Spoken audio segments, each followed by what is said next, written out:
अब डोमिनार 400 में 349 सीसी का इंजन दे दिया गया है, तो क्या पावर में कोई कमी महसूस होगी? नहीं, क्योंकि पावर यहाँ पे आपका बढ़ा दिया गया है। जैसे कि पहले आपको 40 पीएस की पावर मिलती थी, वो अब 40.6 पीएस की पावर मिलती है। मतलब इंजन में 24 सीसी का कमी किया गया है, फिर भी पावर यहाँ बढ़ाया गया है। तो बजाज ने इस तरह से काम किया है कि जो राइडर थे डोमिनार को जिस तरीके से फील करते थे पावर, वही फील करे। हालांकि टॉर्क में थोड़ी सी कमी यहाँ पे देखने को मिलेगी, जो कि पहले 35 न्यूटन मीटर टॉर्क आपको लगभग 6500 आरपीएम पे मिलता था। अब यहाँ पे 32.4 न्यूटन मीटर का टॉर्क आपको मिल जाएगा 7500 आरपीएम पे। तो कहीं ना कहीं 1000 आरपीएम का यहाँ गैप आ गया है। तो इस पावर फिगर को मेंटेन करने के लिए कंपनी ने ये सारे काम किए हैं। अब एक बार स्पोर्ट मोड पे फिर से चेक करते हैं यहाँ पे कि बाइक का मतलब ओवरऑल आप चेक कर लीजिएगा कि कितने समय में जो ब्रांड लिख रही है क्या उतने समय में ये कर पा रही है।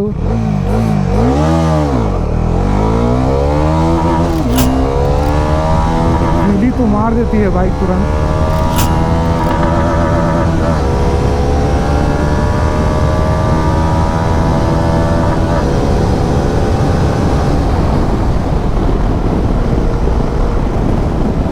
मैंने तो वहाँ देखा नहीं कितने स्पीड में तक बाइक गई, लेकिन 0 to 100 जो टाइमिंग है 6.7 सेकेंड या 7 सेकेंड के आसपास का, उसको डेफिनेटली मेंटेन कर रही है। हालांकि मुझे लगा उससे पहले मैंने कर दिया है। मैं टाइमर लगा दूंगा यहाँ पे, उससे आपको पता चल जाएगा कि इसने कितने देर में वो 0 to 7 सेकेंड्स का जो कवर अप है वो किया है।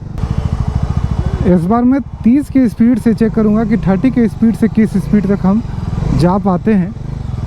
तो आइए चेक करते हैं। पहले मैं 30 की स्पीड में आ जाऊं। आ गया, आप चेक करते हैं।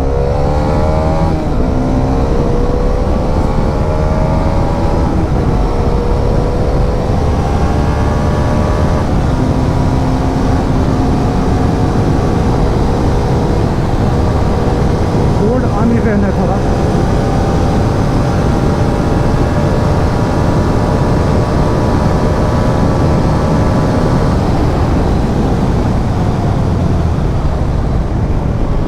आई डोंट नो, शायद 140-144 की स्पीड में मैं यहाँ गया था।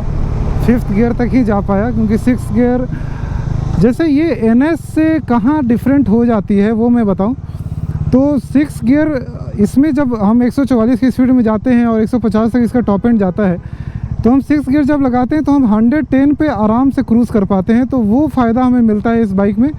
इसके कारण से भी हम इसको ज़्यादा मानते हैं बेसिकली कि ये टूरर बाइक है, और कंपनी भी उसी डिज़ाइन से इसको NS 400G से अलग बनाती है, और इसके कैमशाफ्ट में, इसके इंजन में थोड़े मॉडिफिकेशंस उसके अनुसार भी किए गए हैं। अगर टॉर्क एंड पावर डिलीवरी की बात करें तो बाइक को अगर आप 6 गियर पे भी 50 के स्पीड से अगर आप फुल यानी कि पिकअप देने का कोशिश करेंगे तो आप चेक कर लीजिए कि क्या हो रहा है।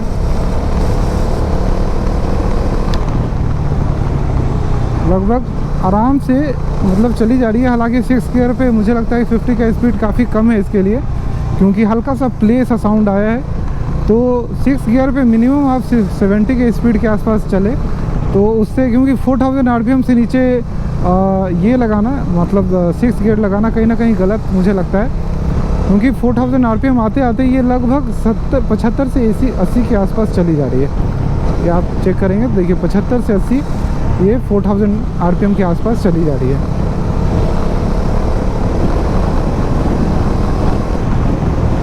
एंड क्रूजिंग के लिए काफ़ी अच्छा है। अगर आप लॉन्ग टूर करते हैं, ट्रैवल करते हैं, तो टूरर बाइक के तौर पे इसका जो पावर डिलीवरी है, और कभी कभी ऐसा लग रहा है कि मतलब 20 से 25 की स्पीड में हल्का फुल्का वाइब्रेशन आपको फील होगा, लेकिन जैसे ही आप इसमें 80, 90, 100 की स्पीड में चले जा रहे हैं, वाइब्रेशंस लगभग ना के बराबर हो जा रहे हैं, जो कि मुझे काफ़ी ज़्यादा पसंद आ रहा है यहाँ पे। मैं थोड़ी देर इसको थोड़ा हाई स्पीड्स में चलाता हूँ।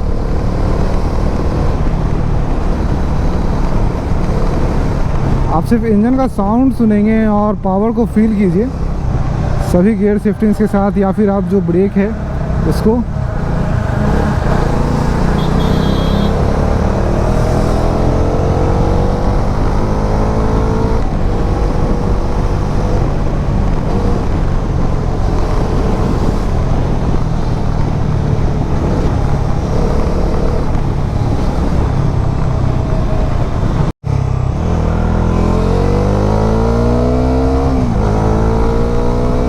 फुल थ्रोटल के साथ चलाने का थोड़ा सा एक्सपीरियंस लेते हैं।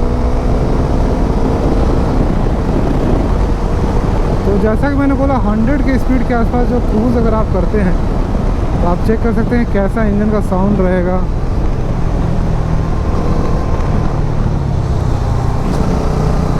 वन 190 kg वेट के साथ अगर आप नोटिस करेंगे तो काफ़ी अच्छा वेट बैलेंस इसमें आपको मिल जाता है। मतलब बहुत सारी बाइक्स अगर आप इस वज़न की हो तो काफ़ी वज़नदार फील होती है। हालांकि मुझे तो ज़्यादा भारी बाइक्स ही चलाना पसंद है, तो उस हिसाब से काफ़ी ज़्यादा कम वज़न फील होता है जब बाइक मोशन में आ जाती है, और ख़ासकर जब अपने अच्छे स्पीड्स को ये ग्रैब कर लेती है। जैसे कि अभी मैं लगभग 70 से 100 110 यही चलाने की कोशिश कर रहा हूँ, तो इस स्पीड में बहुत ज़्यादा दिक्कत नहीं फील हो रही है।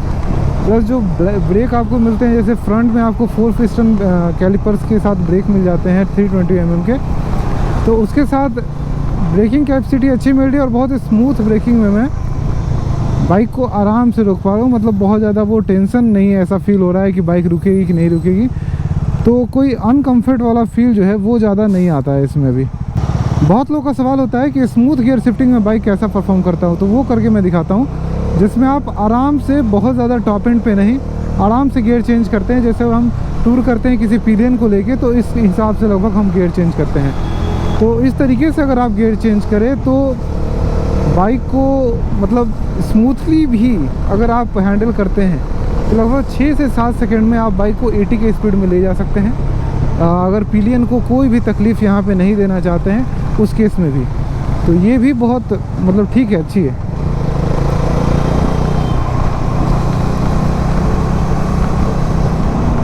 क्योंकि कभी कभी हमें क्या होता है ना कि हम अगर ज़्यादा गलत जगह पे होते हैं जहाँ पे सर टेरेन ख़राब हो, यानी कि पहाड़ियों पे, तो उस समय हम स्मूथ गियर शिफ्टिंग ही ज़्यादा यूज़ करते हैं, क्योंकि हमें व्हील को उठाना भी नहीं होता है और स्लिप भी कराना नहीं होता है।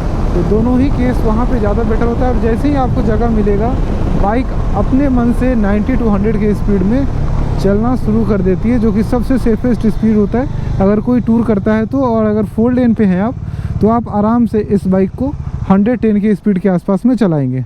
जब भी आप कोई 190 kg की बाइक चलाते हैं तो आपको एक चीज़ ज़रूर चेक करना चाहिए कि लो स्पीड हैंडलिंग जो है वो उस बाइक की कैसी है। जैसे कि अभी मैं इसको कितना भी स्लो चलाऊँ, मुझे बहुत ज़्यादा अनकंफर्टेबल फील नहीं हो रहा है। मान लीजिए 5.7 का स्पीड में जो मैं था उसमें इतना भी ज़्यादा अनकंफर्टेबल फील नहीं हो रहा है। आप बहुत अच्छे से बैलेंस कर पा रहे हैं। तो अगर आपने पिलियन को भी यहाँ पे बैठा रखा है, प्लस लगेज भी अच्छा खासा ले रखा है अपने टूर के लिए, तो भी आप इस बाइक को अगर आप चलाएंगे तो बाइक इधर उधर भागने वाली प्रॉब्लम नहीं आएगी। तो आप आराम से उसको हैंडल करके एक जगह से दूसरी जगह ले जाने में आपको दिक्कत नहीं आएगी। अगर बाइक का खुद का वज़न ज़्यादा हो और उसको हैंडल करने में दिक्कत हो इनकेस, तो उस समय महसूस होता है कि अरे यार ये क्या गड़बड़ चीज़ है। मतलब थोड़ा सा मन में परेशानी वाली बात आती है कि बाइक को ही संभालना पड़ रहा है, तो वो प्रॉब्लम यहाँ पे नहीं आती है।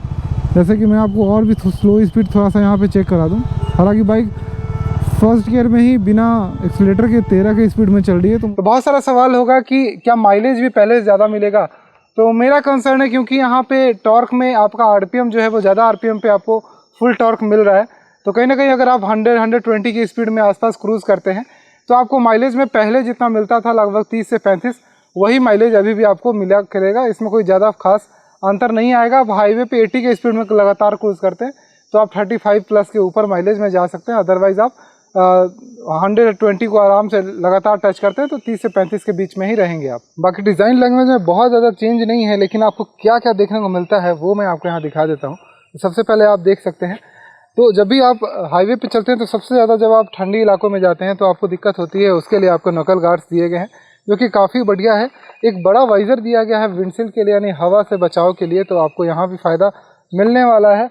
हेडलैम्प जो है उसका रिव्यू आप खुद दीजिएगा कि जो भी डोमिनार के पहले से ऑनर रह चुके हैं इसका हेडलैम्प कैसा है, क्योंकि जो ज़्यादा बाइक को चलाता है उसको ज़्यादा पता चलता है। जैसे अभी मैंने बाइक को काफ़ी अच्छा चलाया है ऑन रोड्स, ताकि मैं इसका पिकअप एंड पावर जो है वो दोबारा से महसूस कर सकूं।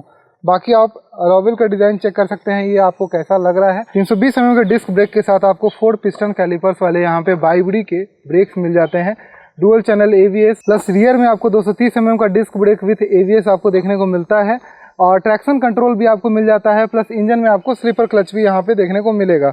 और इंजन कॉन्फ़िगरेशन आप चेक कर सकते हैं, हालांकि काफ़ी नीट एंड क्लीन, काफ़ी बल्की बाइक ये लगती है और 190 kg की आती है, पहले 192 था, तो 2 kg वेट में भी रिड्यूस किया गया है। बाकी डोमिनार जो है वो टूरिंग पर्पस से बनाई गई है, तो इसका सीट कंफर्ट आपको काफ़ी अच्छा मिलेगा, प्लस कैरिंग लगेज आपको यहाँ पे देखने को मिल जाता है, तो आप आराम से अपना लगेज जो है इसमें होल्ड कर सकते हैं, आपको कोई खास यहाँ दिक्कत नहीं होने वाली है। प्लस यहाँ पे भी चेक कर सकते हैं, अगर आप इसमें पैनल्स लगाते हैं तो उसकी प्रॉपर स्पेसिंग यहाँ पे दी गई है, आप थोड़े मोड़े मतलब एसेसरी किट के साथ उसमें फिट कर सकते हैं। सो एक्चुअल डिफरेंस जो है वो तभी फील होगा जब आप पुरानी वाली डोमिनार चलाएंगे और न्यू वाली डोमिनार चलाएंगे।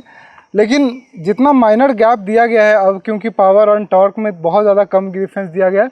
हाँ, थोड़ा सा हाई रेव इंजन है कि आपको पहले से 1000 ज़्यादा आरपीएम चाहिए होगा उस लेवल के टॉर्क तक पहुंचने के लिए, हालांकि आप 35 न्यूटन टॉर्क तक पहुंच भी नहीं पाइएगा, लेकिन उतना ज़्यादा खास फील नहीं होता है, क्योंकि मैंने जो नोटिस किया कि बाइक आराम से 100 की स्पीड में लगातार चल रही है। तो अगर प्राइस पॉइंट को देखा जाए, क्योंकि 37,000 रुपये का कहीं ना कहीं आपको फ़ायदा हुआ है, तो आप उतना ज़्यादा नहीं सोचिएगा, क्योंकि एक बहुत बड़ा डिस्काउंट है, क्योंकि 40% एक जीएसटी लगना और एक 18% के आसपास जीएसटी लगना बहुत बड़ा डिस्काउंट है, क्योंकि हमें कॉस्ट को भी देखना होता है जब हम बाइक को ले रहे होते हैं। तो उस हिसाब से 2,05,000 रुपये एक शोरूम प्राइस में ये बाइक बहुत वैल्यू फॉर मनी हो जाती है आज की रेट में। तो आपने अगर पहले से डोमिनार रखा है तो आप क्या सोचते हैं इस बाइक के बारे में, ज़रूर मुझे बताइएगा। Thank you, bye bye.